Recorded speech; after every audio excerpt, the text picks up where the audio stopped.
شروع اللہ کا نام لے کر جو بڑا مہربان نہایت رحم والا ہے۔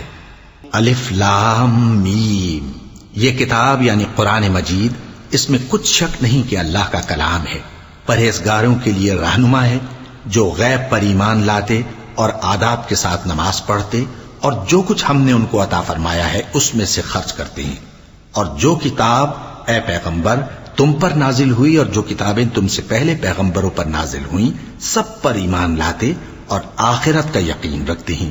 یہی لوگ اپنے پروردگار کی طرف سے آئی ہوئی ہدایت پر ہیں اور یہی لوگ کامیاب ہیں۔ جو لوگ کافر ہیں انہیں تم نصیحت کرو یا نہ کرو ان کے لیے برابر ہے، وہ ایمان نہیں لانے کے۔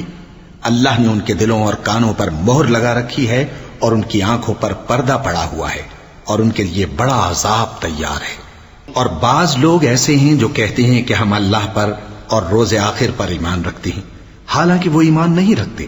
یہ اپنے خیال میں اللہ کو اور مومنوں کو دھوکہ دیتے ہیں، مگر حقیقت میں اپنے سوا کسی کو دھوکہ نہیں دیتے اور اس سے بے خبر ہیں۔ ان کے دلوں میں کفر کا مرض تھا، اللہ نے ان کا مرض اور زیادہ کر دیا اور ان کے جھوٹ بولنے کے سبب ان کو دکھ دینے والا عذاب ہوگا۔ اور جب ان سے کہا جاتا ہے کہ زمین میں فساد نہ ڈالو تو کہتے ہیں کہ ہم تو اصلاح کرنے والے ہیں، دیکھو یہ بلا شبہ مفسد ہیں لیکن خبر نہیں رکھتے۔ اور جب ان سے کہا جاتا ہے کہ جس طرح اور لوگ ایمان لے آئے تم بھی ایمان لے آؤ تو کہتے ہیں بھلا جس طرح بے وقوف ایمان لے آئے ہیں اسی طرح ہم بھی ایمان لے آئیں۔ سن لو کہ یہی بے وقوف ہیں لیکن نہیں جانتے۔ اور یہ لوگ جب مومنوں سے ملتے ہیں تو کہتے ہیں کہ ہم ایمان لے آئے ہیں، اور جب اپنے شیطانوں میں جاتے ہیں تو ان سے کہتے ہیں کہ ہم تمہارے ساتھ ہیں، اور مسلمانوں سے تو ہم ہنسی کیا کرتے ہیں۔ ان منافقوں سے اللہ ہنسی کرتا ہے اور انہیں مہلت دیا جاتا ہے کہ شرارت و سرکشی میں پڑے بہک رہے ہیں۔ یہ وہ لوگ ہیں جنہوں نے ہدایت چھوڑ کر گمراہی خریدی تو نہ تو ان کی تجارت ہی نے کچھ نفع دیا اور نہ یہ ہدایت یاب ہی ہوئے۔ ان کی مثال اس شخص کی سی ہے جس نے شب تاریک میں آگ جلائی، جب آگ نے اس کے ارد گرد کی چیزیں روشن کی تو اللہ نے ان لوگوں کی روشنی زائل کر دی اور ان کو اندھیروں میں چھوڑ دیا کہ کچھ نہیں دیکھتے۔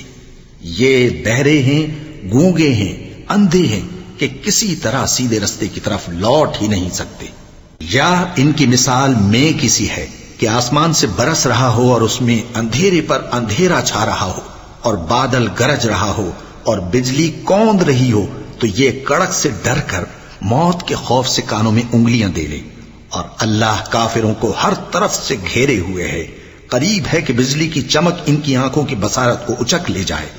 جب بجلی چمکتی اور ان پر روشنی ڈالتی ہے تو اس میں چل پڑتے ہیں، اور جب اندھیرا ہو جاتا ہے تو کھڑے کے کھڑے رہ جاتے ہیں۔ اور اگر اللہ چاہتا تو ان کے کانوں کی سنوائی اور آنکھوں کی بینائی دونوں کو زائل کر دیتا۔ بلا شبہ اللہ ہر چیز پر قادر ہے۔